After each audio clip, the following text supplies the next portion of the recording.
Bhagavate Vasudevaya. Reading from Srimad Bhagavad Gita original, chapter number 4, text number 23. Gada Sangasya Muktasya Jnana Avastita Chedasa Yajnayacharada Karma Samagram Pravaliyade. Gada Sangasya means those who are detached from the material nature. That means from the material knowledge. There are two types of knowledge. One is given by Suddha Saraswati. The second is given by Dusta Saraswati. The material knowledge we obtain from schools and colleges and universities are imparted by the Dusta Saraswati. Knowledge of souls, God and material nature, time factor and karma and its actions, liberation given by the Shuddha Saraswati. The knowledge of Dusta Saraswati is divided in three divisions. The knowledge in the mode of goodness, knowledge in the mode of passion, knowledge in the mode of ignorance. One has to be liberated from all these three types of knowledges, because all these three knowledges are binding a person with this material nature. Knowledge in goodness is like a person who is shackled by golden chain. Knowledge derived from the mode of passion, a person is further shackled by the silver chain. And the knowledge deriving from the mode of ignorance is like shackled by the iron chain. In other words, any knowledge in the material world we could perceive is coming from one of these natures. Therefore, all these three knowledges are entangling and bewildering the living entities. For want of the original knowledge, people suffers the consequences of their own actions. Therefore, Krishna is saying here, Gada Sangasya Muktasya, you be free from this knowledge given by these three modes of material nature. In other words, the knowledge of Dusta Saraswati. We more often put Saraswati's picture in the schools and colleges sometimes. You must have seen. So that is not the Shuddha Saraswati's deity, because the knowledge that is transmitted from that school or college or university is the knowledge coming from these three modes of material nature. How can she be the Shuddha Saraswati? Because the Shuddha Saraswati never implicate you with this material nature. We may be a scholar by analyzing, comprehending, and imbibing this knowledge from this material nature. Ultimately, the knowledge provides you a profession, a job, which eventually turns into some wealth to the scholar for his or for her survival. Why do we have to survive? What is the goal behind our survival? Just to survive? Just to enjoy? No, there is something more than that we do not know, because we are under the grip of duplicate Saraswati. Just like a shadow of your hand. Because your hand is moving, so the shadow is moving. Similarly, the Saraswati is actually the shadow of the original Saraswati. But it is not necessary that the shadow Saraswati can impart to you the right knowledge that takes you to the eternal spiritual kingdom of Godhead. Not possible. She has been empowered by the Lord to only give material knowledge, which is ultimately keep you in this material world.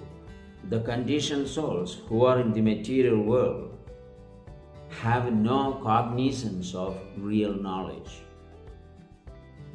But the omniscient Supreme Lord, who is having fully omniscience, knows what is going on in each and every living being's bodies, because we are devoid of that omniscience.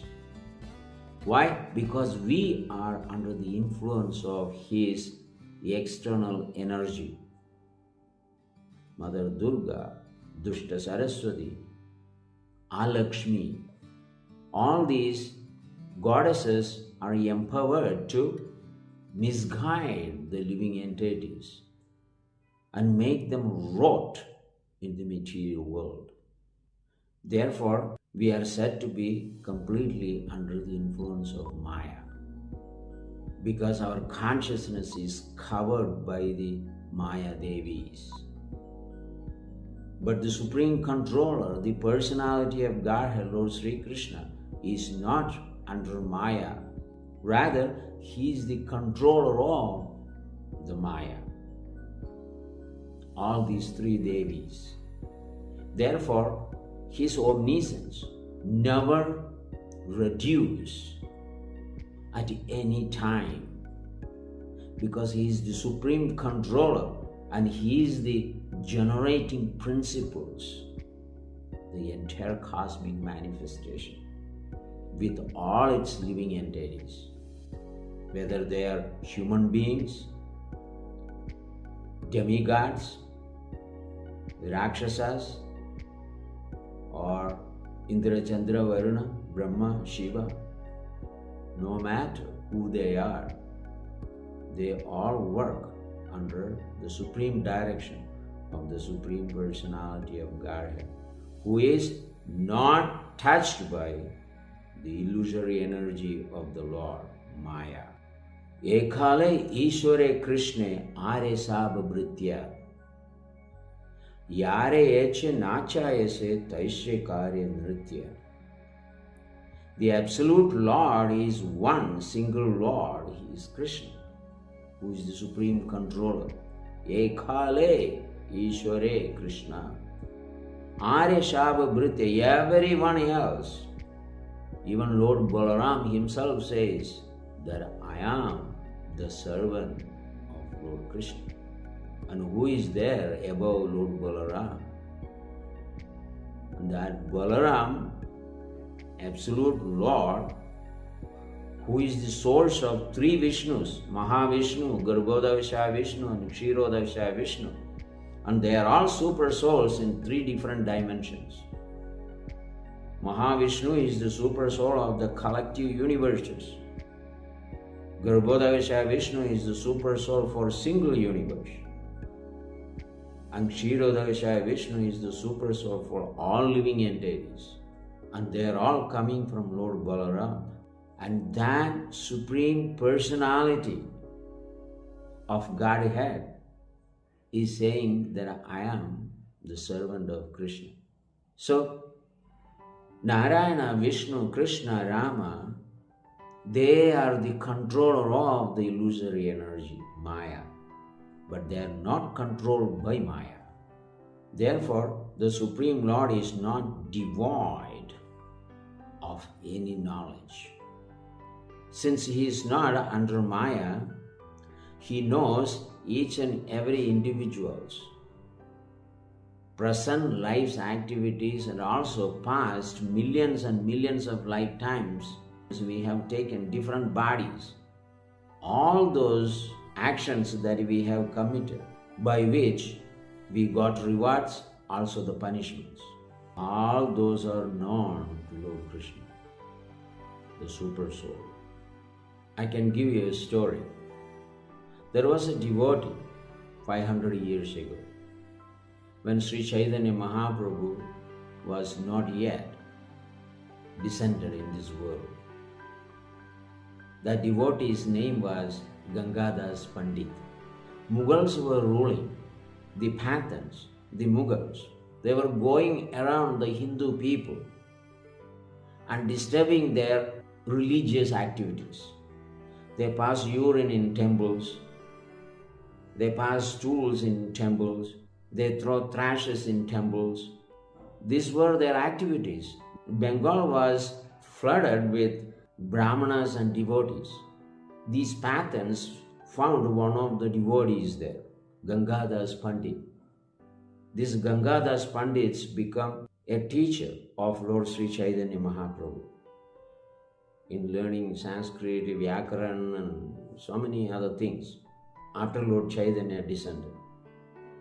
So when these Mughals were disturbing this family, all these families ran at night before these guys come and convert them to Muslims. So they ran to Mother Ganges. So they stood by the river bank and expecting some boatman would come and take them to the other side of the Ganges. But there was nobody because all were afraid of these people. If you go to Bengal, there were so many Muslims. All were tortured and converted by these guys. So Gangadas was praying, calling, shouting, screaming to get some boatman to cross the river, but no one came. He was completely devastated and he didn't know how to protect his wife and children, other dependents like in-laws and father and mother and all. In some point of time when he became completely hopeless, that he thought these guys will come and sprinkle water on us and make us Muslims. That time he saw a boat coming from the Ganges river and took them all and left them on the other side of the river. So that happened. When Lord Sri Chaitanya Mahaprabhu later in 1486 descended in this world and he grew up and became a brilliant boy to learn Sanskrit and his Vyakarans and various other part of the Sanskrit language, he went to Gangadas Pandit and he studied. On the course of study, he told Gangadas Pandit, Gangadas Pandit, Ji, do you remember few years ago when the Pathans were disturbing and trying to convert all Nadia people of Bengal? You ran to the river bank and you were expecting someone would come and help you and save you from these Yavanas, and you saw there was a boat and a boatman came to you and took you to the other side of the river. Who was that? It was me. I came from Vaikuntha to protect you because you are the devotee of Krishna. In Bhagavad Gita, I have declared, Kaundaya pradigyanehi name bhakta pranashyadi. Oh Kaundaya, son of Kunti, you boldly declare, my devotees never perish. I always go wherever my devotees go to protect them. That is what I did. Then I went back to Vaikuntha. So that is the omniscience. The Lord remembers everything, but we don't remember because we are infinitesimal jivas. We don't have capacity to remember our past lives. Therefore, we have to understand that in this life, whatever actions that we are perpetrating, the results will come in next life. Whatever we have done in the past, the results we are enjoying or suffering in this life. And our actions are witnessed by the Super Soul, God Himself. Unless we become His ardent worshipper, He will not erase our bad karmas or good karmas. Therefore, we are asking to rise above the Dushta Saraswati and catch hold of the shelter of the Shuddha Saraswati. True knowledge. Due to the materialist nations, they do not comprehend the real wealth is coming from devotional service to Krishna. Simply appreciating God may be good, but it will not actually produce any positive results for you unless you render devotional service to Krishna. Service is important. That is what makes a person different from an ordinary person, and you become a Vaishnava under the control of the Supreme Lord, under the protection of the Supreme Lord, rather than controlled by Maya. So this Maya's job is to keep you mesmerized by the material opulences. How to dress nicely, how to ornament nicely, how to publicly appear nicely, how to talk beautiful material knowledge nicely, eat nicely, sleep in nice milky foam-like beds. These are the actions of illusory energy to divert your attention from the devotional service to God. If we believe these materialistic people and rely on their protection, we never be protected. And everyone under the guidance of false Saraswati is bewitched towards these opposite sex. There is a story of a leper and his wife, and the heroine is a Lakshahira. She was a prostitute.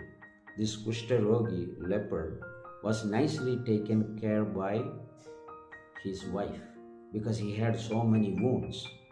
She washes him every day and put a fresh, clean cloth and feed him nicely.